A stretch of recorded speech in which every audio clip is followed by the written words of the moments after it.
네, 안녕하세요. 반갑습니다. 정치다양원에서 여기 부학포럼 담당 교수 민병웅입니다. 인사드립니다. 지난 시간에 우리 서정도 교수님이 아마 잠깐 우리 국악포럼에 대해서 좀 설명을 해주셨을 것 같고, 오늘부터 이제 처음 우리 초청 연사님을 모셔가지고 직접 이렇게 강연을 듣는 자리를 계속해서 마련할까 합니다.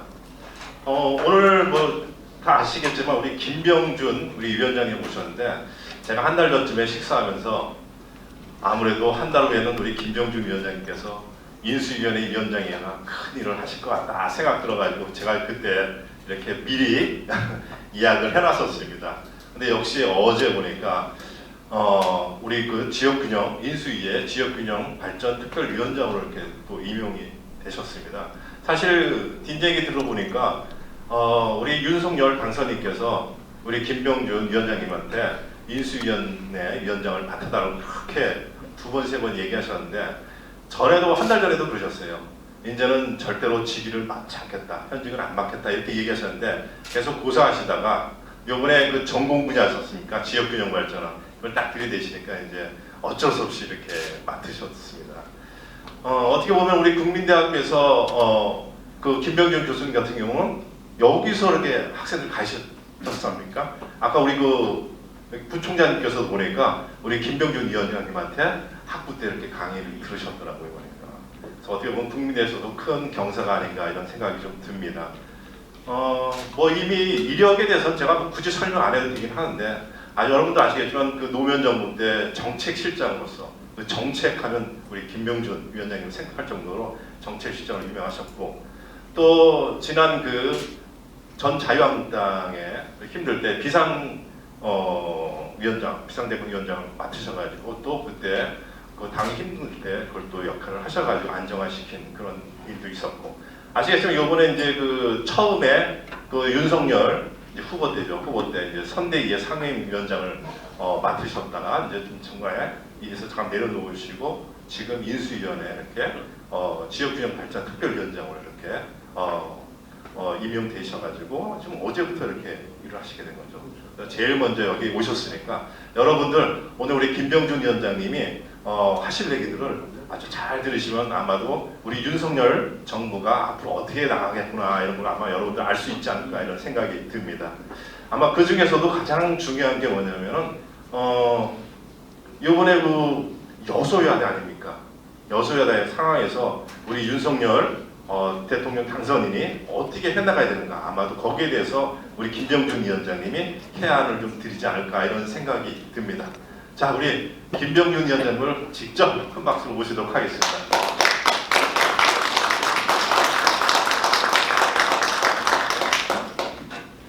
당연하시죠? 이게 김병준입니다. 근데 이게 있어서 저 뒤에 PPT가 잘 안 보일 거예요. 근데 이거 옮길 수가 있나? 예, 옮길게요.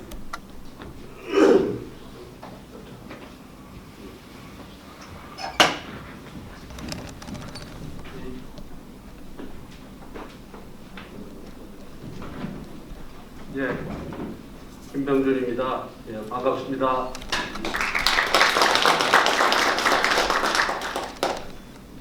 제가 정말 이 자리에서 강의를 자주 했었습니다. 제가 국민대학에 제가 온 지가 제가 하여튼 84년부터 제가 교수를 시작했고, 지방국립대학에 있다가 86년에 참 그러고 보니까 세월이 참 오래됐습니다. 86년에 제가 국민대학에 왔는데, 지금 생각해보니까 소위 이석환 부총장이 내가 86년에 국민대학 올 때 1학년 입학했던 겁니다. 그리고 지금 우리 학생처장하는 김병준, 저하고 이름이 똑같아가지고 제가 추석 볼 때마다 아주 곤란을 겪었던 친구인데, 지금 이제 학생처장을 하고 있네요. 오늘 와서 보니까. 그러니까 이 제자들이 지금 이 학교뿐만 아니라 다른 데도 이렇게 총장, 부총장 하고 있는 학생들이 있으니까 저는 정말 참 오래된 것 같습니다. 제가 이 34년 교수 생활을 하고 그것도 명예퇴직을 했습니다. 정년을 다니고 워낙 일찍 시작해가지고 제가 29살 때 그 학위를 하고 와가지고 나이 30에 이 대학에 조교수가 되고 37에 정교수가 됐으니까 제가 나중에 한 50 정도 돼가지고 교수를 하고 있는데도 밖에 나가면 사람들이 그 사람 정년퇴직할 때 안 된다 이렇게 워낙 일찍 시작하다 보니까 그랬는데 이 강의실에서 강의를 참 많이 했습니다. 우리 학부 학생들 요게 지금 국민대학에서 제일 넓은 공간일 겁니다. 제일 넓은 공간이 돼가지고 여기서 하는데 지금처럼 이렇게 코로나 때문에 이렇게 더문더문 있는 게 아니고 정말 학생들이 완전히 다 차고 뒤에 그 서서 듣고 이제 그걸 강의를 하곤 했었습니다. 그러다가 제가 정확하게 한 5년 전쯤에 4년 전, 5년 전쯤에 제가 그 정년이 되기 전에 아무래도 학교를 저 후배들한테 자리를 물려주는 게 좋을 것 같아서 정년 되기 전에 제가 그 명예퇴직을 하고 나갔었죠. 그러고 난 다음에 아마 한두 번 다시 와서 이 강의실에서 강의하고 그랬던 것 같은데 오늘 정말 오래간만에 이 자리에 섰습니다. 자, 오늘 제가 대통령 권력에 관해서 이야기를 좀 드리려고 합니다. 앞서 여기 오기 전에 바로 이제 중앙일보에서 지금 이와 비슷한 이야기를 인터뷰를 막 하고 왔는데 그 비슷한 내용이 될 겁니다. 그래서 그 이야기를 드리려고 하는데 안 넘어가네. 컴퓨터가 어디 저쪽에 있나? 아래 버튼 한번 눌러보시겠어요? 아래 버튼 이거?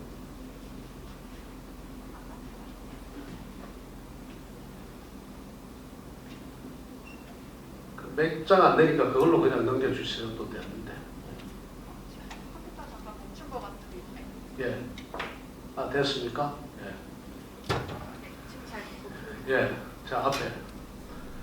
대통령 권력과 관련해 가지고 크게 두 가지 견해가 있습니다. 우리나라 대통령뿐 아니라 다른 나라 대통령 마찬가지입니다. 대통령제를 운영하는 나라들이 그렇게 많지가 않거든요. 우리나 미국이나 뭐 이런 나라들이 이제 대통령제로 나머지 유럽 국가들 같은 경우 거의 대부분 내각제로 해가지고 수상이나 총리가 행정 수반을 하고 그렇게 돼 있죠. 근데 우리는 이제 하여튼 대통령제를 지금 운영을 하고 있습니다. 미국하고 같이. 근데 이 대통령의 권한을 가지고 대통령 중심제 국가에서 흔히 대통령을 우리가 그러지 않습니까? 제왕적 권력이다. 제왕적 대통령이다. 이렇게 이야기를 하는데 그 제왕적이라는 말이 어떤 보면 우리나라에서 나온 것 같지만 그렇지가 않습니다. 미국에서 먼저 미국 같은 나라에서도 먼저 쓴 이야기입니다. 지금 보이시죠? 여기서 이게 아더 슐레진즈라는 사람이 쓴 책 이름이 임페리얼 프레지던시. 그래서 여러분들이 인터넷에다가 임페리얼 프레지던시 치면은 쭉 많이 나옵니다. 지금 이 책은 임페리얼 프레지던시라고 하는 말을 이제 가지고 아예 책을 쓰는 건데 이 아스 슐레진즈라는 사람은 제가 졸업한 이것도 저 여담으로 이야기를 드립니다만 제가 이제 미국서 델라웨어 대학을 졸업했는데 지금 바이든 대통령이 졸업한 대학입니다. 그러니까 그 바이든이 졸업한 대학인데 제가 갔을 때는 이 양반이 아스 슐레진즈 교수가 델라웨어 대학에 있다가 다른 데로 막 옮겼어요. 그러니까 뭔가 바이든 대통령은 틀림없이 이 슐레진즈 교수한테서 대통령학을 배웠을 겁니다. 왜냐하면 델라웨어 교수를 쭉 있었으니까. 그 사람이 쓴 책인데 책 이름이 보십시오. 임페리얼 프레지던시. 대통령이 거의 제왕적 권한을 행사하는 이런 내용을 담은 그 책이거든요. 그러니까 미국에서도 대통령 권력이 제왕적이라 이렇게 이해하는 사람이 있다 이거예요. 그런데 그런 대통령의 권한을 제왕적이다, 이 엄청난 무소불위의 권한을 가지고 있다, 이렇게 생각하는 사람이 있는 반면에 아니 전혀 그렇지 않다. 대통령이 가진 권한은 그 별거 아니다. 대통령 그거 뭐 그냥 헛개비지 뭐 할 수 있는 게 없다. 이렇게 이야기하는 사람들도 있거든요. 가장 대표적인 사람이 누군가 하면은 이 이제 해리 트루만, 미국의 트루만 대통령입니다. 트루만 대통령이 민주당 대통령이었는데 여러분들 아시다시피 한국 동란 때 이제 트루만 대통령입니다. 트루만 대통령이 대통령을 그만두고 그 다음에 이제 다음 대통령이 누군가 하면 아이젠하워 대통령이 이제 대통령이 됐거든요. 아이젠하워는 2차 대전의 영웅입니다. 그래서 그 아이젠하워 대통령이 대통령이 돼가지고 이제 들어오기 바로 직전인데 지금과 같은 시기죠. 우리나라에 지금 인수위 시기인데 그때 트루만 대통령이 아이젠하워 대통령을 무지하게 싫어했거든요. 싫어하면서 뭐라고 하는가 이렇게 얘기합니다. 영어로 He will sit here.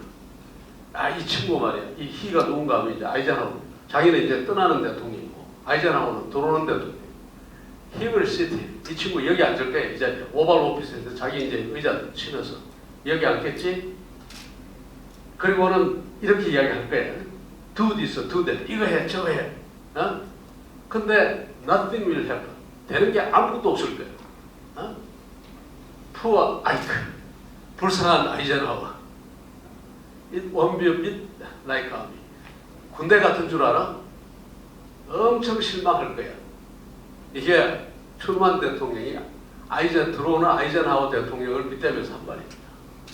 이 양반이 머릿속에는 뭔가 하면 대통령 그거 내 해봤는데 진짜 아무것도 아니야. 되는 일이 아무것도 없어. 제왕적이 아니라 이거는 무력한 대통령. 이 시각이 우리나라에도 똑같이 존재한다 이 말입니다. 지금도 여러분들 신문 보시면은 전부 가가지고 청와대 해체, 광화문 집무실 어쩌고 저쩌고 하면서 제왕적 대통령의 청산에 쳤거든. 한국 대통령이 제왕적이라는 겁니다. 그래서 이 제왕적 권력을 어떻게 해체하고 어떻게 제어를 하느냐, 이게 마치 국가의 큰 과제처럼 이야기를 해요.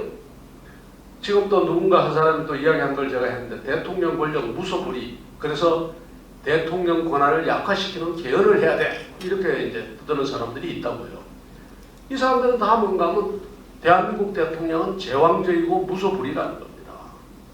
그런데 또 다른 시각이 있거든요. 대표적인 게 노무현 대통령이 이야기입니다. 노무현 대통령이 대통령 그만두고 2009년에, 그러니까 세상 떠나기 불과 한 달, 두 달 전에 뭘 썼는가 하면 정치하지 마라라는 글을 썼어요. 글을 써가지고 자기 홈페이지에 올렸는데 한번 읽어볼까요? 정치를 하는 목적이 권세나 명성을 쫓아서 하는 것이라면 어느 정도 성공할 수 있다. 권력 잡고 싶어? 조그마한 쪼가리 권력이라도? 그러면 쪼가리 권력 가져갈 수 있어. 그러나 이웃과 공동체 그리고 역사를 위하여 가치 있는 뭔가를 이루고자 정치에 뛰어든 사람이라면 한참 지나고 나서 그가 이룬 결과가 생각보다 보잘것없다는 것을 발견하게 될 것이다. 내가 역사를 한번 바꿔보려고 했는데 역사가 안 바뀌는 거예요. 내가 세상을 한번 바꿔보려고 했는데 세상이 안 바뀌는 거예요. 열심히 싸우고 허물고 쌓아올리면서 긴 세월을 달려왔지만 그 흔적은 희미하고 또렷하게 남아있는 것은 실패의 기록뿐. 우리가 추구하던 목표는 그냥 저 멀리 있을 겁니다. 대통령이 돼가지고 5년 동안, 아니면 정치를 하면서 온갖 것을 가져가 그 어려운 걸 겪고 대통령까지 되고, 대통령이 되고 난 다음에도 이거 부수고 저거 부수고 해보려고 했지만 결국은 손에 남은 것은 아무것도 없고 뭐밖에 없어요? 실패의 기록밖에 없다. 노무현 대통령이 자괴감입니다. 자기 스스로에게 묻는다는 거예요. 노무현, 정치 왜 시작했지? 세상 좀 바꿔보려고요. 그래서 세상 바꿔서 못 바꿨습니다. 저는 실패했습니다. 자, 지금 이 두 가지입니다. 그럼 대한민국의 대통령은 진짜 제왕적 권력을 가지고 있을까요? 아니면 대통령은 진짜 아무것도 할 수 없는 그런 존재일까요? 아마 이 자리에 계신 많은 분들이 이때까지 뭐라고 생각하는가? 대통령은 엄청난 권한을 가지고 있다고 생각하고 있습니다. 근데 왜 노 대통령은 저런 말을 하고 페리 추누만은 왜 저런 말을 하고 그 다음에 저 같은 사람도 오늘 비슷한 이야기를 할 텐데 왜 똑같은 이야기를 할까? 그 구절을 한번 보자. 왜 이렇게 달라 보일까? 왜 어떤 사람은 제왕적 대통령이라고 하고 어떤 사람은 아무것도 할 수 없는 무력감에 빠져가지고 대통령은 아무것도 할 수 없는 그런 존재라고 이야기를 합니다. 첫 번째는 과제에 대한 인식입니다. 과제가 눈에 보이면 아까 노무현 대통령이 그랬죠? 뭐라고 그랬습니까? 이웃과 공동체 그리고 역사를 위하여 가치 있는 뭔가를 이루고자 정치에 뛰어든 사람이라면 이랬단 말이에요. 자, 우리 시대에 여러분들 대통령이 됐다. 우리 시대에 풀어야 되는 문제가 어떤 것들이 있습니까? 지금 무지무지하게 많은 문제가 우리 앞에 있죠. 뭘 풀어야 되죠? 산업구조 조정해야 됩니다. 지금 우리 산업구조가 지금 시대 변화하고 안 맞거든요. 산업구조 조정해야 돼. 교육개혁 해야 돼. 노동개혁 해야 돼. 지금 전당포 같이 영업하는 저 은행을 비롯해가지고 금융개혁 해야 돼. 자본시장 개혁해야 돼. 이런 과제가 눈에 보이는 사람은 대통령이 별거 아닌 거예요. 대통령은. 왜냐? 그 과제를 해결하려고 생각하면 눈앞이 캄캄하고 아무것도 없는 거예요. 대통령이 할 수 있는 게 없다고. 여러분 대통령이 노동개혁 쉽게 할 수 있을까요? 대통령이 산업경제, 산업구조 바꿀 수 있을까요? 산업구조 한번 생각해보죠. 산업구조 바뀌려면은 예를 들어서 지금 조선을 때려치고 그 다음에 나머지 어떤 AI나 뭐 어디로 간다. 그러면 자본을 이쪽으로 이동시켜야 되고 노동을 이쪽으로 이동시켜야 될 거 아닙니까? 대통령이 어느 날 가가지고 너 저 재벌들 여기 이거 투자하지 말고 저쪽으로 가셔. 옛날에 갔죠. 언제? 박정희 대통령 시절이나 전두환 대통령 시절에는 그렇게 옮길 수도 있었어요. 특히 박정희 대통령 시절에 실제 그렇게 했고요. 지금 대통령이 그럴 수 있습니까? 못하죠. 옮겨가라가 아니라 대통령이 가서 청와대 비서관이 삼성 비서실에 전화해가지고 이거 어떻게 됩니까? 전화 한 통화 한 거 가지고 그것이 게이트가 되는 세상입니다. 어떻게 대통령이 기업을 보고 너 당신 이쪽으로 가 저쪽으로 가 그렇게 할 수가 있어? 못해요. 또 한다고 해서 자본이 이동하냐? 이동 안 하죠. 왜 이동 안 하냐? 만일에 그쪽에 투자해가지고 실패하면 그 누가 보장할 거예요? 대주주들이 이미 대한민국 주주들도 아니에요. 삼성이고 포스코고 대규모 대자본을 가진 그 주주들이 다 누굽니까? 외국인 주주들이에요. 그 사람들이 대한민국 대통령을 미국 법원에 제소 안 하면 다행이에요. 움직이지 않는다 이 말이에요. 노조?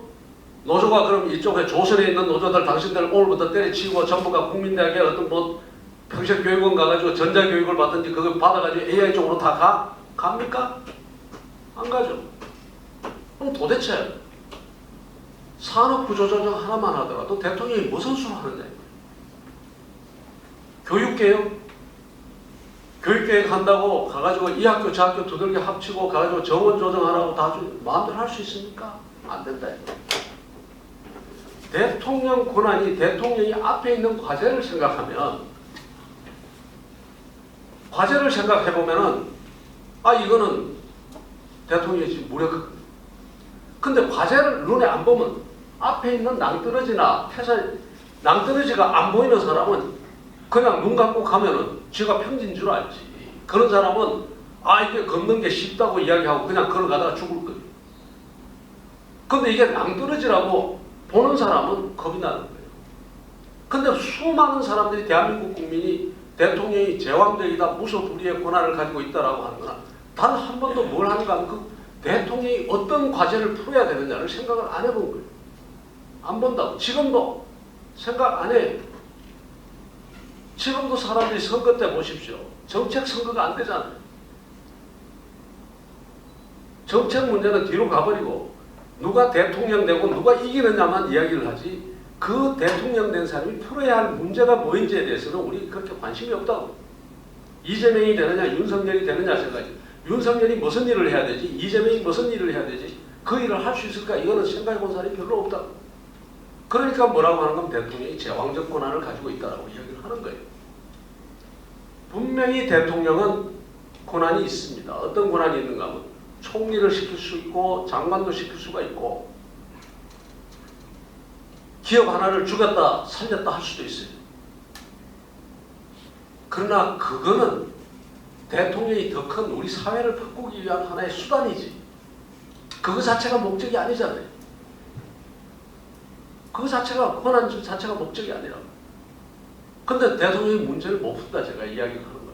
그래서 우선 과제를 갖다 제대로 인식하는 사람은 대통령이 무소불위라는 이야기를 함부로 할 수가 없다. 제왕적이라는 이야기가 나오질 않아요. 그래서 과제에 대한 인식이 있나 없나 이게 우리의 말하자면 제왕적이다 이걸 또 하나는 뭔가 하면 세상이 변한 걸 모르는 거예요. 세상이 어떻게 변했냐. 박정희 대통령 시절에는 국가 권력이 이만했다 이 말이에요. 시장이나 시민사회는 요구만 했어요. 그러니까 이 큰 권한을 가진 국가 부분의 권한을 행사하는 대통령이 시장과 시민사회를 마구잡이 찍어 누르기도 하고 마음대로 변화시킬 수가 있었어요. 지금은 아니죠. 지금은 어떻게 됐냐. 최소한 국가 영역과 시장 영역과 시민사회 영역이 균형을 이루고 있거나 아니면 오히려 국가 부분이 더 작다고. 대통령이 칼 들고 마구 함부로 할 수 있는 게 아니라고. 누구 하나 마음대로 가가지고 할 수가 없어요. 이미 말하자면 세상의 힘은 권력은 노무현 대통령이 이야기했잖아요. 권력은 이미 시장으로 넘어갔다. 상당 부분 진실입니다. 상당 부분 진실. 내가 얼마나 제가 에피소드를 하나 이야기할 거예요. 어느 정도는 우리 시장이나 기업들이 시장이 어느 정도 힘을 가지고 있는지 제가 이거는 적절한 애가 아닐지도 모르겠습니다만 예를 하나 드리겠습니다. 내가 여수 엑스포 때문에 여수 엑스포를 유치하기 위해서 그때 유치단장이 돼가지고 국회의원 2사람 그 다음에 우리 기업인들하고 동그라파를 이제 왜냐하면은 여수 엑스포를 하는데 폴란드하고 우리하고 경쟁을 하는데 동부 쪽에 있는 그 국가들이 전부 폴란드 같은 지역에 있다고 폴란드를 지원하니까 제가 이제 그 옆에 있는 루마니아, 불가리아 뭐 이런 나라들을 이제 동구권 국가들을 설득하러 이제 갔어요. 갔는데 누가 갔느냐? 제가 간다고 하니까 이제 기업인들이 따라서 같이 갔는데 제가 단장으로 가고 국회의원들하고 아까 말씀드린 것처럼 갔는데 누가 따라갔느냐? 정몽구 회장이 같이 갔어요.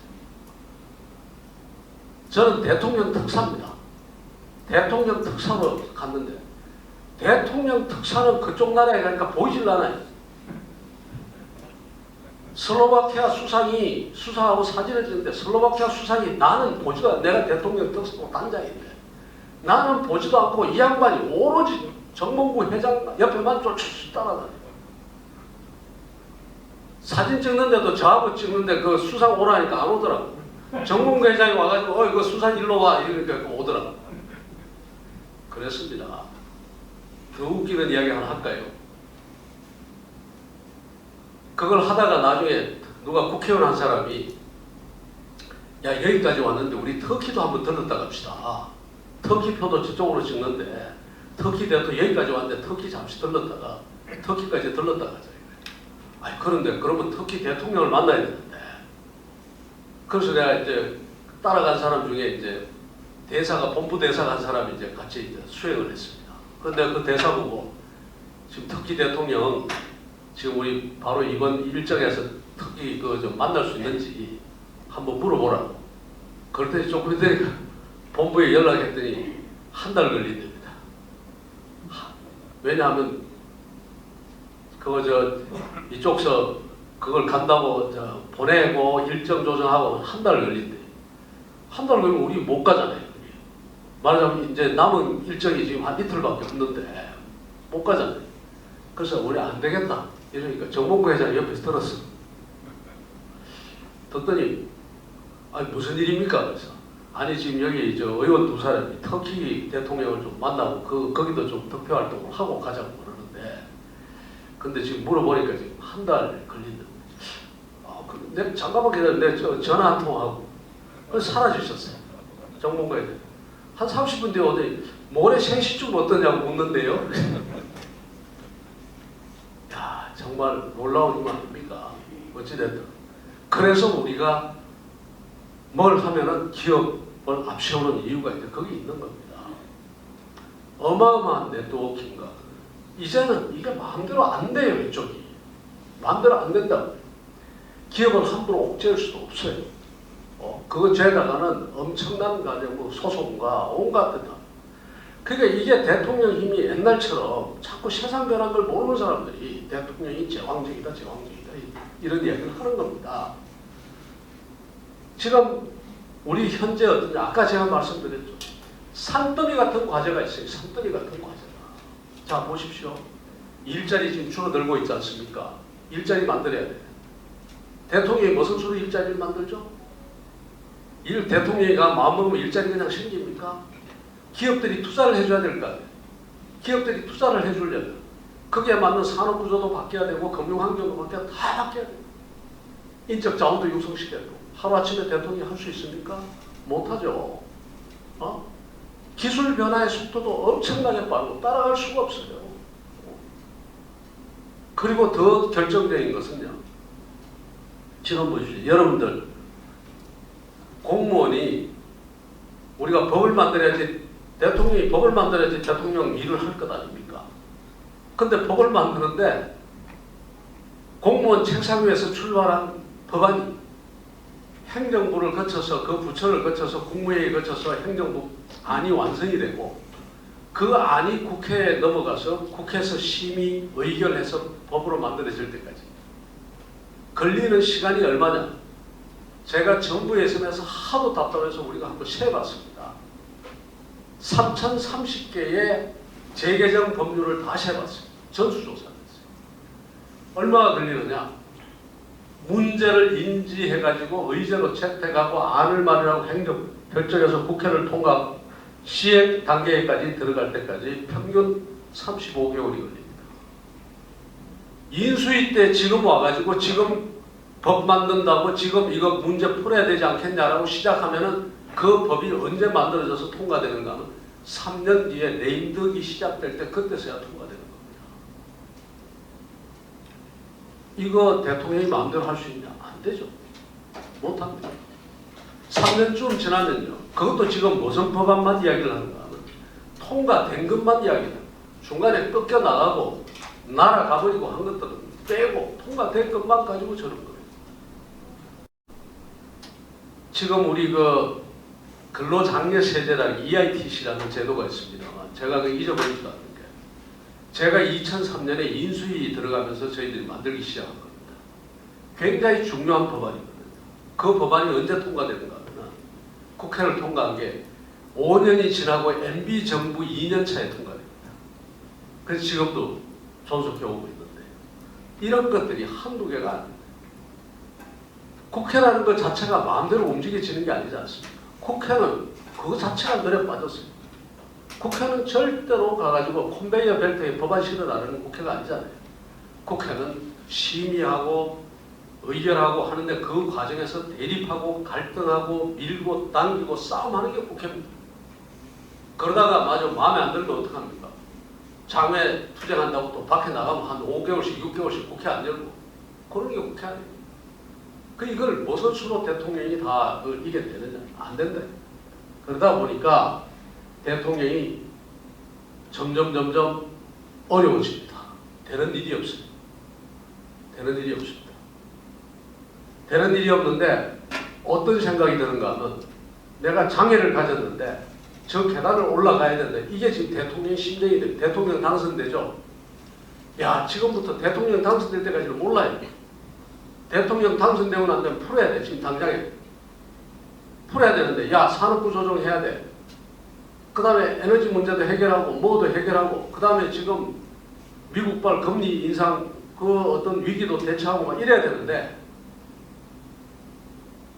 교육개혁도 해야 되고 온갖 거 다 해야 되는데 그 과제를 딱 쳐다보면 이게 산더미 같은데 나는 어떤 기분인가 하면 나는 그냥 삽자루 하나 들고 있는 기분이에요. 이 삽자루 하나 들고 내가 어떻게 이 산을 산맥을 갖다가 까부시고 일로 나갈 수 있지?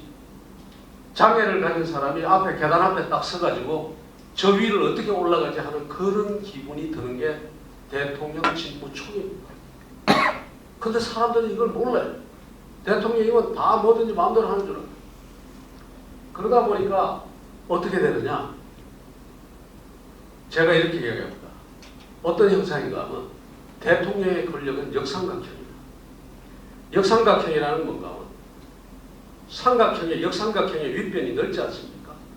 국민이 대통령이 해줬으면 하는 이거 해줬으면 좋겠다 저거 했으면 좋겠다 하는 대통령한테 그런 기대와 헌법적인 의무는 삼각형의 역삼각형의 윗변처럼 넓습니다. 그런데 실제 대통령이 움직일 수 있는 기반은 정치적 기반은 권력적 기반은 좁다는 겁니다. 역삼각형은 어떻게 됩니까? 조금만 바람이 불어도 흔들릴 수밖에 없어요. 흔들리게 됩니다. 조금만 바람이 불어도 흔들립니다. 그러다가 어느 순간에 팍 넘어집니다. 단 한 명의 대통령도 국민의 지지를 받으면서 영광스럽게 청와대를 떠나지 못하는 이유입니다.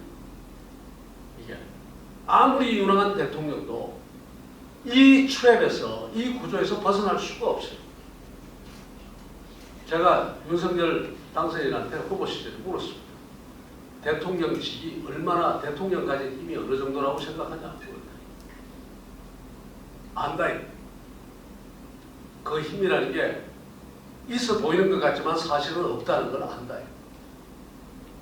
어떻게 아느냐 이거. 내가 대통령 두 사람 처음으로 해봤지 않습니까? 오히려 검사 권력보다 더 못해. 그리고 밖에서 뭐 조금만 떠드니까 꼼짝도 못해.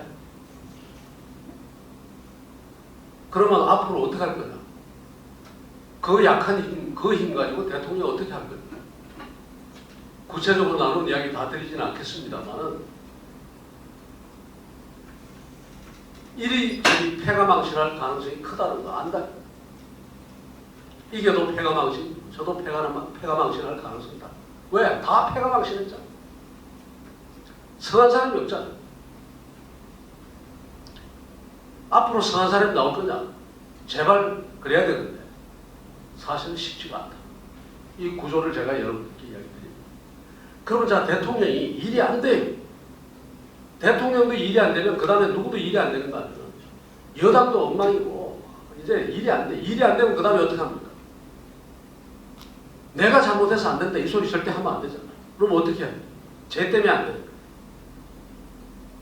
저 보수 세력 때문에 안 되고 저 꼴 보수들 때문에 안 되고 저 진보 세력 때문에 안 되고 저 좌파 빨갱이들 때문에 안 되고 그게 결국은 뭔가 하면 국가 권력은 대통령 권력은 거의 한 3년쯤 지나면 좀비 상태 이것도 저것도 아무것도 못하는 거의 좀비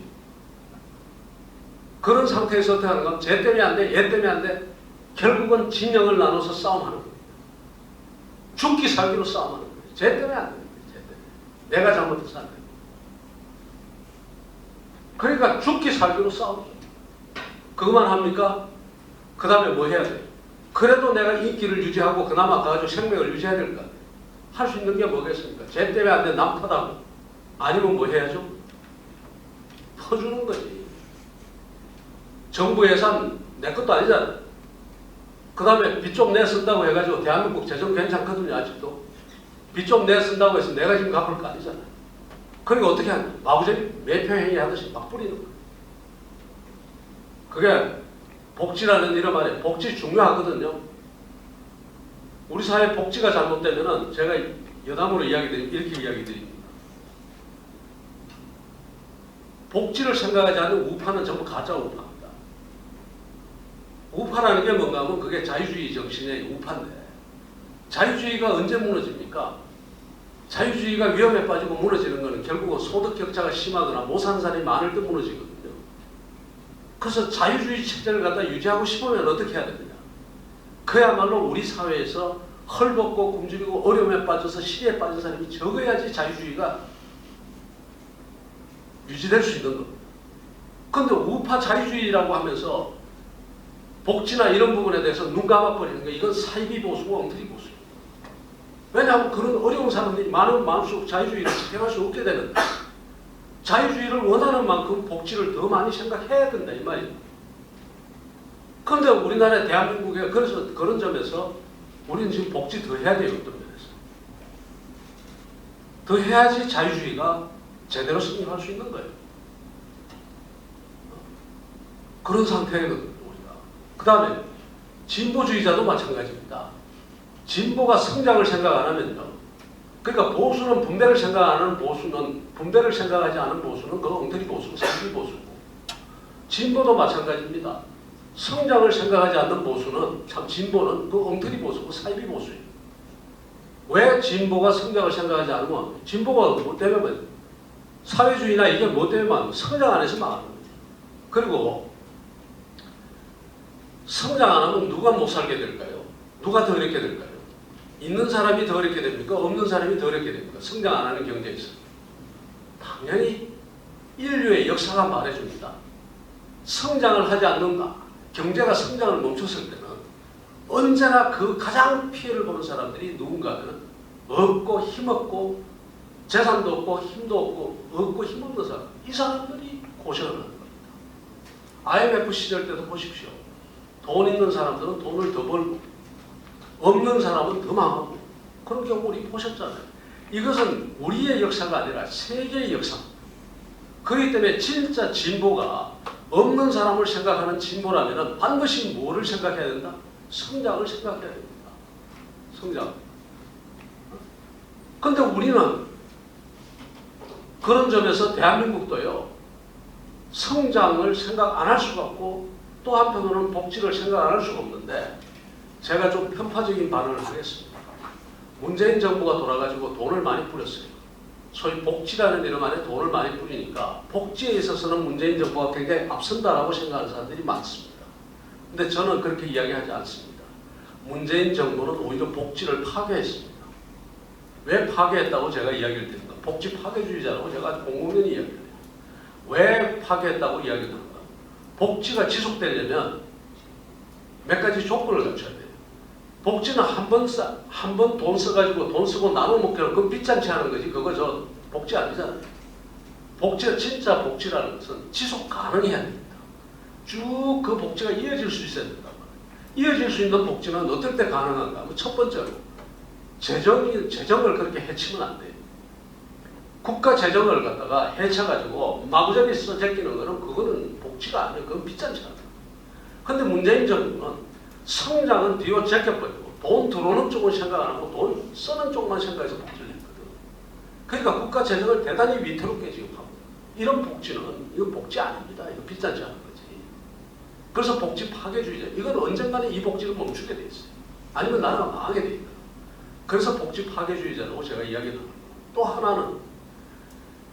또 하나의 복지의 그 지속 가능한 복지의 조건은 뭔가 하면 세금을 내는 사람들이 별 저항감 없이 세금을 낼 수 있도록 해줘야 됩니다. 그래야지 조세저항이 있죠. 안 그러면 계속해서 조세저항을 한단 말이에요. 세금 덜 못 내겠다고 하고 세율을 낮추라고 하고 결국 그러다가 정치적 압력에 의해서 그 세금을 제대로 못 올리게 되면 이게 이제 재정이 또 나빠져요. 그런데 대한민국은 어떻습니까? 지금 세금 많이 내는 사람들이 기분이 나빠요. 몹시 나빠요. 왜? 돈을 써야 될 때 쓰는 것 같지가 않거든. 마구잡이 뿌리는 것 같거든. 그러니까 기분 나쁜 거예요. 내가 돈을 냈는데 그 돈을 국가가 정말 효율적으로 쓰고 정말 써야 될 때 쓰고 정말 우리 사회에서 보살펴야 될 사람 보살피고 합리적으로 쓴다면은 나도 세금 내지. 근데 그게 아니라 내 세금 갖다가 지멋대로 쓰는 것 같단 말이야. 마구잡이 매표행위야. 이 복지 파괴예요. 돈 내는 사람이 돈 내기 싫다. 이런 마음이 들면 이건 복지가 파괴되는 거예요. 오래 못 간다 이 말이에요.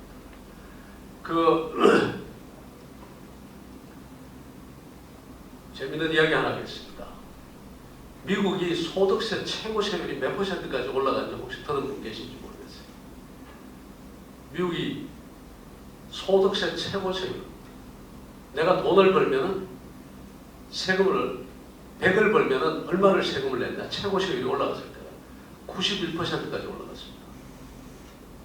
언제 된가 하면 공화당 대통령이 아까 이야기한 해리 트루먼 다음에 아이젠하워 대통령.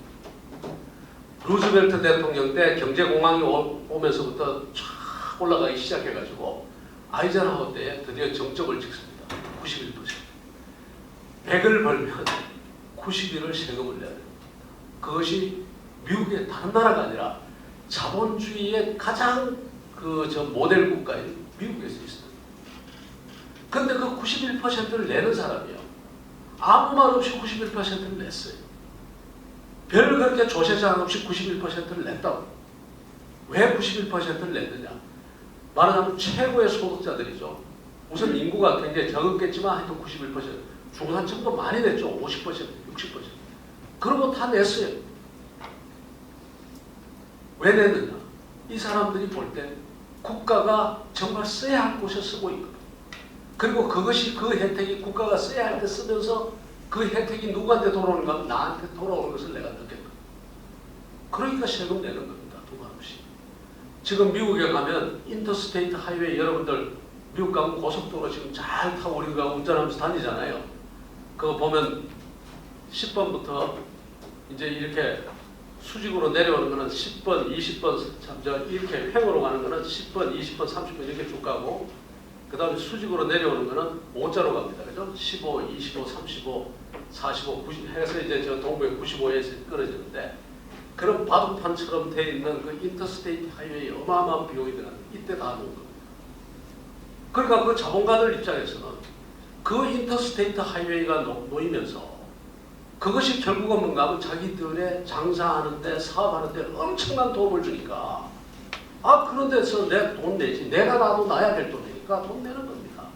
그 다음에 아까 말씀드린 것처럼 사람들이 구매력이 없으면 돈이 없으면 그걸 못 사잖아요. 물건을 못 사면 나는 물건 팔 데가 없으니까 내 공장이 문을 닫아요.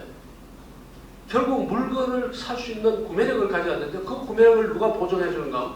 자기 세금 가져가 가지고서는 그 세금을 그 사람들에게 참 합리적으로 나눠주면서 이 사람들이 구매력이 생기면서 소비를 하면서 공장이 다시 돌아가는 거예요.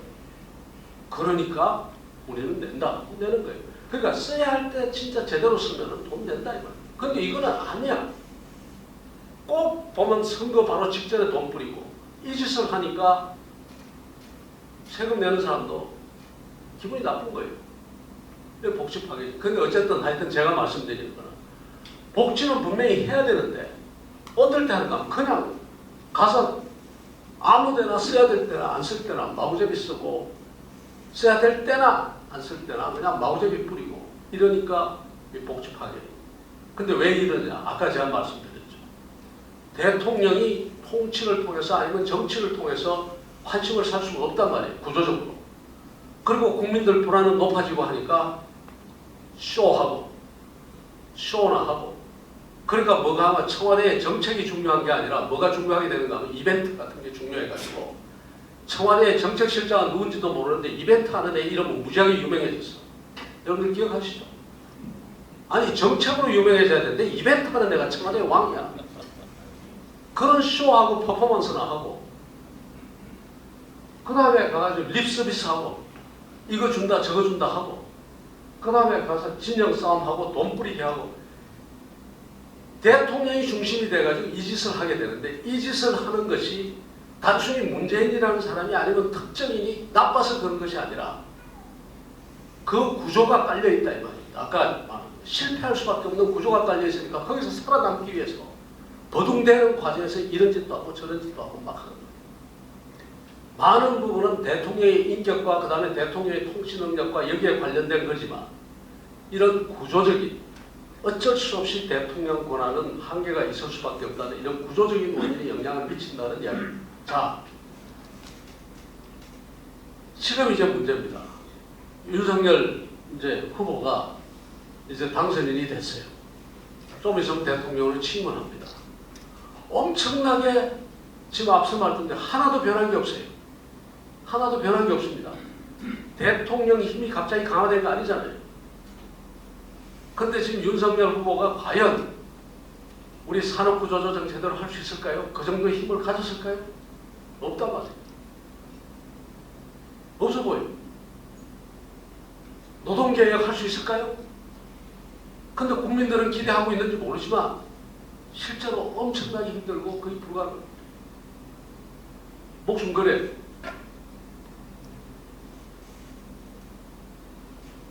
인력 양성 체계 바꿀 수 있을까요? 이거 하나 바꾸려면 전부 뭐 해야 돼요? 전부 법 만들어야 되고 법 만드는 과정에서 엄청난 투쟁이 일어납니다. 자, 제가 한번 생각해 보십시오. 제가 캄캄합니다. 일자리 하나만 생각해 보죠. 일자리 만들려면은 기업이 투자를 해줘야 되지 않습니까? 기업이 투자를 해줘야 돼요. 그런데 기업이 투자하라고 해서 그냥 투자합니까? 뭐가 있어야지 투자를 하는가 하면 돈이 벌릴 것 같아야지 투자를 하는 거 아닙니까? 그런데 금리는 인상되고 소비는 지금 줄어들 것 같고 게다가 원자재 가격은 이 지금 어떻게 될지 모릅니다. 지금 아시죠? 우크라이나 사태로 지금 원자재 니켈 값 같은 데는 지금 3배, 4배 뛰어 올라버렸고 그 이전에도 목재 값 같은 것도 2배, 3배 뛰어 올라버렸고 도대체 이 경제가요 어디로 갈지 환율이 어떻게 춤을 출지 이게 단순히 우리 국내에서 문제가 아니에요. 바깥에서 오는 환경이 지금 그런 거예요. 금리만 하더라도 지금 미국 금리가 3번을 올릴지 4번을 올릴지 심지어 7번, 8번을 올릴지 모르는 거예요. 미국의 지금 시장 금리가 지금 미국 금리가 실질 금리가 7%까지 가버렸습니다. 우리나라에서 돈이 빠져나갈 것 같습니까? 안 빠져나갈 것 같습니까? 우리도 금리 인상 안 하면 돈이 빠져나가게 되겠죠. 금리 인상하면 어떻게 되죠? 가계부채 이건 어떻게 되고 기업부채는 어떻게 됩니까? 그 다음에 기업은 투자를 하고 싶겠습니까? 안 하고 싶겠습니까? 이걸 대통령이 어떻게 풀죠? 내가 정책실장을 하고 제가 이것저것 다 해봤습니다만 저도 답이 안 나와요. 답이 잘 안 나온다고요. 뭘로 풀겠어요? 미국 대통령을 설득해가지고 금리를 못 올리게 하겠습니까? 지금 외환부터가 걱정이에요. 여러분들 우리 외환보유고가 얼마입니까? 외환보유고가 지금 한 4,500불 됩니다. 4,500억. 4,500억 불인데 우리가 지금 석유 수입하는 게 에너지 수입하는 게 1년에 한 500억 불 가까이. 그러니까 500억 불 나가야 돼요. 4,500억에서 500억인데 나갑니다. 500억 나가요. 그 다음에 일반 소비재 중국에서 들어오고 어디 들어오고 일반 소비자 들어오는 게 1년에 얼마 정도 돼요? 한 1,000억 불. 또 1,000억 불 나가요. 그 다음에 우리가 빌린 단기외채, 장단기외채가 단기외채 1년 이내에 갚아야 되는 거. 그 다음에 장기외채 중에서 원래 당장 1년 내내 갚아야 되는 거. 이거 다 합치면 그것이 1,500억 불에서 2,000억 불 정도. 이전이 다 나가버려요. 게다가 주식시장에 들어와 있는 돈만 해도 지금 달러가 들어와 있는 게 한 8,000억 불 되는데요. 미국의 금리 인상이 되고 경제 환경이 나빠지면 최소한 우리 옛날 경험으로 봐서 20%, 최소 20%, 많으면 30%씩 나가버립니다. 20%가 나간다 하더라도 28, 16, 1,600 나가버립니다. 4,500억 외화가 많다고요. 외환보유고가. 지금 벌써 여러분들 유튜브 보십시오. 외환 위기를 걱정하는 유튜브 방송들이 지금 나오기 시작했습니다. 이거 어떡하죠? 이거 어떡하죠? 이걸 대통령이 다 풀어요. 부동산 풀겠다고 이야기를 하지만 과연 부동산, 여러분들 부동산 문제만 해도 그렇습니다. 지금 우리나라 유동성이 얼마냐? 지금 시중에 돈 풀린 게 얼마냐? 박근혜 정부 마지막에 우리나라의 시중에 우리 돈 풀린 거를 M1, M2로 보통 이야기를 하는데 보통 그러니까 협의통화, 광의통화를 이야기를 하는데 협의통화를 M1, 광의통화를 M2라고 하는데 협의통화는 내가 지금 은행에 바로 내가 돈 달라고 하면 바로 주는 저축예금이나 보통예금 이런 걸 이야기를 하고 내 집 있는 주머니 돈 있는 거 이게 다 합친 거 현금성 통화 이거 다 합해 M1이라고 합니다. M2는 거기다가 이제 뭐 2년짜리 정기예금 뭐 이런 거까지 다 합한 게 M2라고 합니다. 보통 M2를 가지고 우리가 이야기를 하고 M1을 가지고 이야기를 하는데 M1 같은 경우에요. 박근혜 정부 마지막에 우리가 M1 기준으로 시중에 풀린 그 통화량이 얼마였냐면 790조, 약 800조였습니다. 800조. 지금 얼마냐? 지금 1300조입니다. 1300조가 지금 M1 기준으로 풀려 있고요. M2 기준으로 박근혜 정부 마지막에 얼마였는가 하면 약 2,500원. 2,500원. 2,500조. 근데 지금 얼마냐? 지금 3,400조, 3,500조가 풀려 있습니다. 이 돈이 돌아줘야 된다면 어디로 돌아야 됩니까? 산업에 투자돼가지고 막 이렇게 투자돼가지고 다시 돌아오고 투자돼서 다시 돌아오고 막 이렇게 돌아야 되는데 이 도는 속도를 제가 구체적으로 계산하는 방법은 이야기 드리지 않겠습니다만 이제 이걸 재는 이제 수치가 있는데 90년대 우리 GDP하고 통화량하고 이렇게 해가지고 이제 계산을 하는데 90년대 때만 하더라도 1 가까이 됐습니다. 1. 굉장히 빠릅니다. 회전 속도가. 그러니까 돈이 있으면 시중에 유동성이 있으면 그게 막 들어가서 다시 투자됐다가 다시 들어오고 다시 0.9, 0.97 뭐 이렇게 막 1 가까이 됐어요. 지금 얼마냐? 박근혜 정부 때 0.7 뭐 이러다가요. 문재인 정부 돌아가지고 얼마나 되어버렸나? 지금 0.53 이렇게. 돈이 돌지 않는 겁니다. 돈이 돌지 않는다는 게 어디로 안 간다는가? 산업 쪽으로 지금 안 가는 겁니다. 투자가 안 돼요. 그 돈이 어디로 갔겠습니까? 그 돈이 어디로 돌겠습니까? 돈은 어딘가 흐를 거 아닙니까? 그게 어디로 가는 건 부동산으로 가는 거예요. 여러분들이 자꾸 부동산 문제도 사람들이 집을 공급 안 해서 그렇다면 물론 당연하죠. 문제는 뭔가 하면 돈이 쌓여있는 통화량이 돈의 흐름이 지금 산업 쪽으로 안 가고 이것이 어디로 도는가? 부동산으로 가죠. 또 어디로 가죠? 코인으로 가고 또 어디로 갑니까? 서화 소위 말하는 블루칩 그림으로 가고 심지어 와인으로 가고 선박펀드로 가고 투자를 해가지고 돈을 벌 수 있는 데는 이 돈이 다 움직이는 겁니다. 지금. 그나마 부동산에 가서 어쩌면 다행인지 몰라요. 왜? 부동산은 그 돈이 우리나라에 있잖아요. 근데 코인 같은 걸로 투자하고 포도주 같은 거 투자하고 이거는 밖으로 나가는 거예요. 어쨌든 지금 우리 경제가 엉망이 된 게 이제 바로 이 투자가 안 되니까 이렇게 돼서 지금 부동산 가격이 올라가고 하는 건데 자 대통령이 바뀌었다? 물론 산업환경 바뀔 겁니다.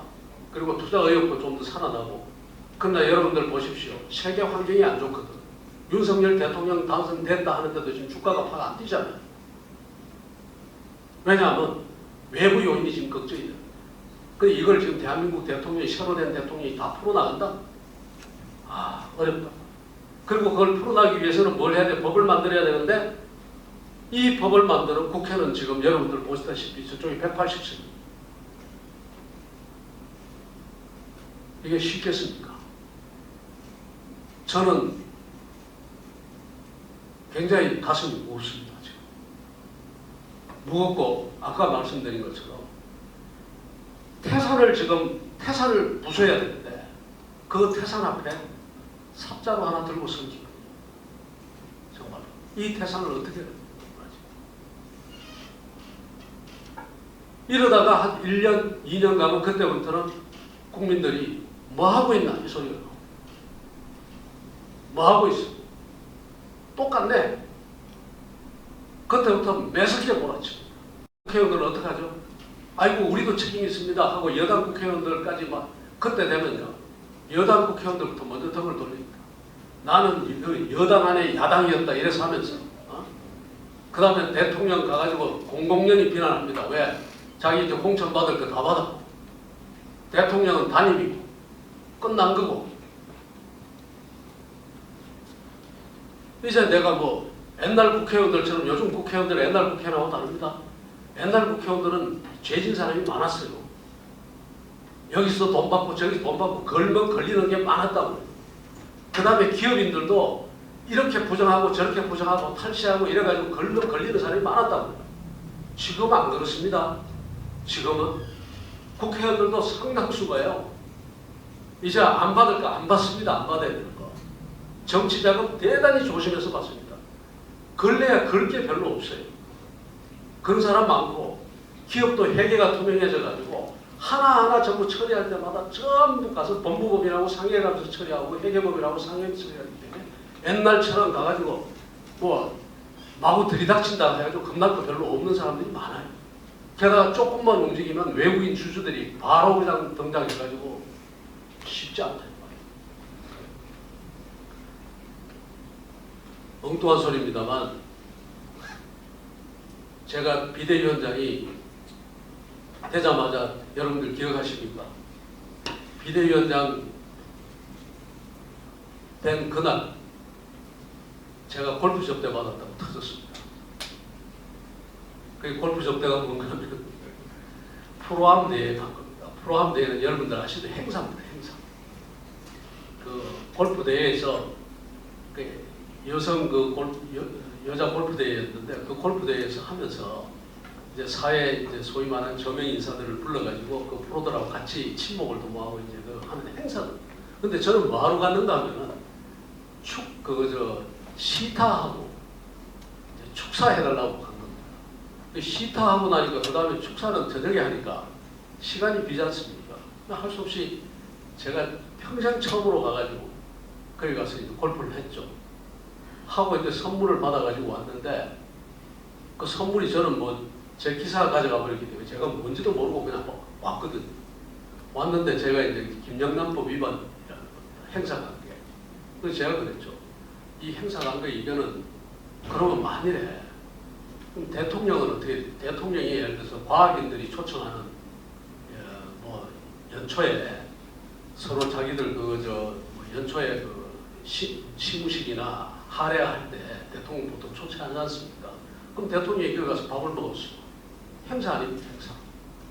거기 가서 밥 먹은 거는 대통령 포괄적 뇌물죄가 성립되고 포괄적으로 직무가 포괄적인데 직무와 연관된 거는 커피 한 잔도 안 되거든요. 그럼 대통령이 거기서 밥 먹은 거 그거 커피 마시고 그건 그럼 죄 안 되나? 자기들도 답을 못 해요. 근데 일단 제가 걸렸어요. 얼마에 걸렸는가 하면 제1야당의 대표가 12만 4천 원 위반했다고 제가 걸렸어요. 1년 반 걸렸습니다. 그 사건이. 장기 미제 사건이 돼가지고 1년 반. 무슨 이야기 드리려고 제가 그러느냐. 정치하는 사람들이 그렇다 이 말입니다. 요즘. 그 골프 가가지고 12만 4천 원 뭐 어쩌고 한 거 그거 가지고 제1야당의 대표를 잡아뒀는데 오죽이나 다른 사람이나 저를 다른 거 다 검사 안 했겠습니까? 다 조사하고 다녀요. 요즘 잘 안 나옵니다. 그런 게. 물론 뭐 나쁜 짓 하고 걸린 사람들이 옛날하고는 달리 정치인들도 함부로 돈 안 받고 이제는 함부로 주고 그거 잘 안 하고 기업들도 그렇게 잘 안 합니다. 그러니까 어떡하냐. 권력 앞에 떳떳한 거예요.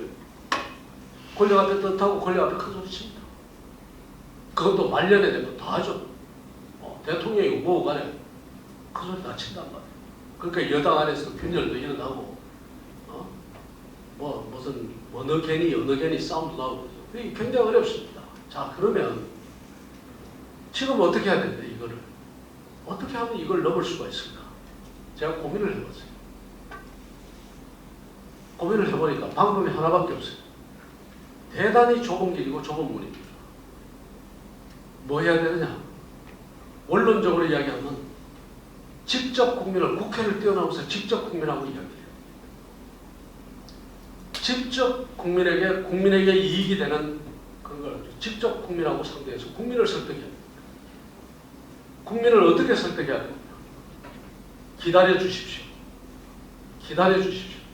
지금 당장 추진을 못한다고요. 지금 당장 여러분 지금 이 어려움 속에서 지금 당장 일자리 만들어줬어요. 지금 당장 일자리 못 만든다고. 쉽게 만들려면 또다시 돈 벌어가지고 무슨 이제 일자리라고 해가지고 정부 안에다가 뭐 이런저런 일자리 잔뜩 가가지고 정부 안에 만들어가지고 나눠줄 수도 있겠죠. 그렇게 할 수 없는 거 아닙니까? 그러니까 조금 기다려 주십시오. 기다려달라고 해야 돼요. 참아달라고 이야기를 해야 돼요. 그 다음에 양보해달라고 이야기할 수 있어요. 대통령. 이 국회를 뛰어넘어서 이야기를 할 수 있어요. 근데 그냥 막연히 참아달라, 기다려달라, 양보해달라 이게 통하겠습니까? 이게 통하려면 대통령은 응당 거기에 맞는 조건과 모습을 가지고 있습니다. 그 가지고 있는 것이 뭔가 하면 그야말로 제대로 된 원칙을 가지고 있어야 되고 그만한 도덕성을 가지고 있어야 되고 또 뭐가 있어야 되는가? 그만한 비전을 가지고 있어야 됩니다. 여러분들이 참아주고 기다려주고 양보해주면 몇 년 뒤에는 내가 반드시 이런 세상을 만들겠습니다. 어떻게 만들 거냐? 이렇게 해서 만들 것입니다. 라고 제기할 수 있어요. 그거 못하면 국민은 흔들립니다. 지금 이게 지금 인수위나 지금 그 대통령 될 때까지의 과정입니다. 초기 과정입니다. 보여줘야 돼요. 원칙 지켜야 되고 도덕적이라야 되고 그 다음에 뚜렷한 비전을 제시할 수 있어야 됩니다. 그러면서 참아달라, 기다려달라, 양보해달라고 이야기할 수 있어야 됩니다. 과연 그럴 수 있을까? 그러기 위해서 준비를 해야 됩니다. 대단히 어려운 거죠. 우리 박정희 대통령 때 기억하십니까? 제가 어릴 때 뚜렷하게 기억하고 있습니다. 대단히 어려웠는데 하루하루 생활이 나아지면서 아 이게 뭐가 되겠구나라는 것도 느끼기도 했지만 아 그때 사람들이 황당하다고 느낄 정도의 그 비전이 따로 비전입니까? 지금 여기 젊은 분들은 기억을 못 하시겠습니다만 나이 든 분들은 기억을 할 겁니다. 그 어려운 시절에 갑자기 어느 날 뭐라고 그러는가 하면 대표적인 게 몇 년 뒤가 되면은 1가구에 자동차 한 대 마이카족이 된다 우리가 다. 와, 꿈 같은 이야기 아닙니까? 지금 버스도 제대로 못 타고 다닐 판인데 마이카족이 된다고 하니까 아 그런데 조금 가다 보니까 소득이 조금 생기고 진짜 차 사는 사람이 한 사람 두 사람 생기고 야 이거 마이카족이 우리 경제가 마이카족이 되겠구나. 그 국민들은 참고 인내하고 심지어 인권 탄압과 노동 탄압까지도 그걸 어떻게 되는 거예요. 그런데 만일에 그 당시에 그런 비전도 제시도 없고 그 다음에 하루하루 생활도 나아지지도 않고 기다려봤는데 아무것도 안 하고 계속 그리고 그 희망이 없는 것 같아. 아마 아르헨티나 같은 나라가 먼저 돼버렸을 거예요. 다 들고 일어나서 독재체제 무너뜨리자라고 먼저 튀어나왔을 겁니다. 무너졌을 겁니다. 근데 그 뚜렷한 비전을 주고 그것이 실현되는 그 장면들을 목격했기 때문에 참았다는 거예요. 지금도 마찬가지라고 생각합니다. 명확하게 지금 현재 우리가 지금 대외 내외적으로 처해 있는 상황이 어떤 건지를 우리가 알아야 돼요. 그 속에서 국민을 설득할 수 있는 비전과 가치를 제시할 수 있어야 돼요. 그런 비전과 가치를 실현할 수 있는 그 어떤 수단 이런 것을 찾아내야 돼요. 그리고 그것을 할 수 있다는 자신감을 보여줘야 돼요. 무지하게 어려운 과제입니다. 어려운 과제인데 하지 않으면 이거는 또다시 우리 역사의 그 대통령의 불행이 반복될 수 있다. 저는 제가 참여정부 때 저걸 하면서 마지막에 노무현 대통령하고 거의 마지막도 같이 보냈습니다만 너무너무 가슴이 아팠습니다. 그 대통령의 좌절. 무에서 유를 만들듯이 대통령이 된 분 아닙니까? 그런 역량이 있고 그런 비전이 있고 있는 분이 마지막에 스스로를 자책하면서 아무것도 이룬 것도 없다 라고 스스로를 자책하고 있는 그 모습에서 너무 가슴이 아팠어요. 너무 가슴이 아파서 늘 이제 위로하는 말은 역사가 지나면 그래도 괜찮은 대통령으로 기억할 겁니다. 이렇게 위로를 하는데 그게 위로가 되겠습니까? 위로가 전혀 안 되죠. 그리고 지금 그래서 저는 사실은 대통령 만드는 일이라든가 또 대통령하고 옆에 있는 일은 정말 안 하고 싶었습니다. 제가 좀 이상한 이야기지만 집에서 저는 집에 동물을 못 키웁니다. 어릴 때 제가 강아지를 키우다가 그 강아지가 자동차에 치여 죽어버렸거든요.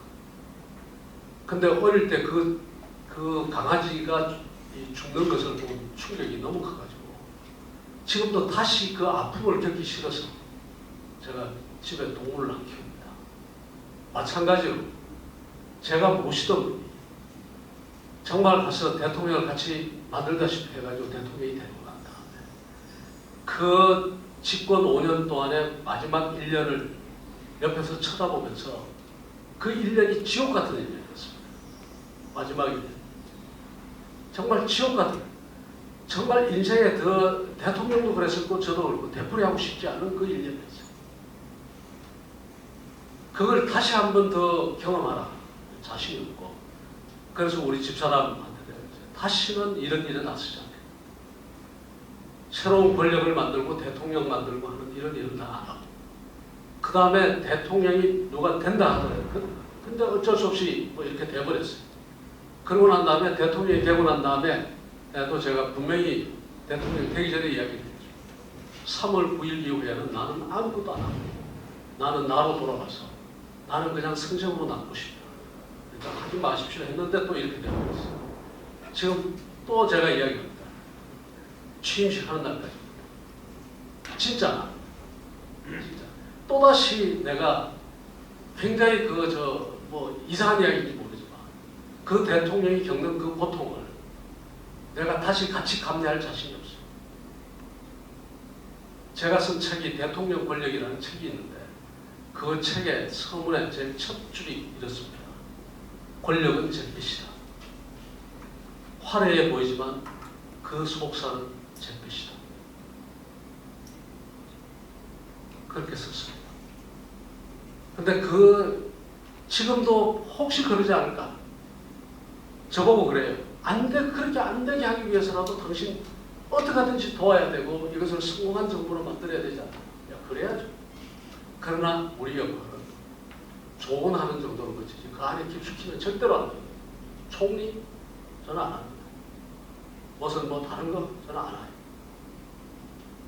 그 인생에 있어서 그 어두웠던 시절을 지금 안 읽기를 바라지.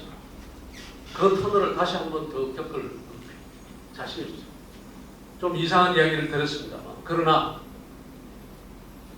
그나마 요즘 희망을 조금 보는 거예요. 노무현 대통령하고 닮은 점도 있고 다른 점도 있는데 지금 윤석열 후보한테 당선인한테 느끼는 점과 뚝심이 있어요. 버티는 힘이 있어요. 버티는 힘은 제가 봐서는 이 두 분이 만만치 않은데 오히려 더 있지 않을까. 그 뚝심이 있다는 것은 그만큼 이제 버티면서 또 해낼 수도 있다는 이야기 아니겠습니까? 그래서 희망을 좀 걸고 있습니다, 사실. 그러나 이제 나는 이제 진짜 그만해야 돼. 이상한 소리입니다만 내가 작은 강의니까 그렇게 이야기를 드렸습니다. 자, 오늘 그렇게 밟지 못한 이야기를 드려서 대단히 죄송합니다. 그러나 우리 국민들이 좀 알았으면 좋겠어요. 대통령이라고 하는 것이 얼마나 힘든 일인지를 좀 알고 그러면서 다 같이 노력해서 이걸 좀 잘 될 수 있는 방향으로 또 잘 될 수 있는 틀도 좀 만들고 그랬으면 좋겠다는 생각을 하면서 말씀드렸습니다. 감사합니다.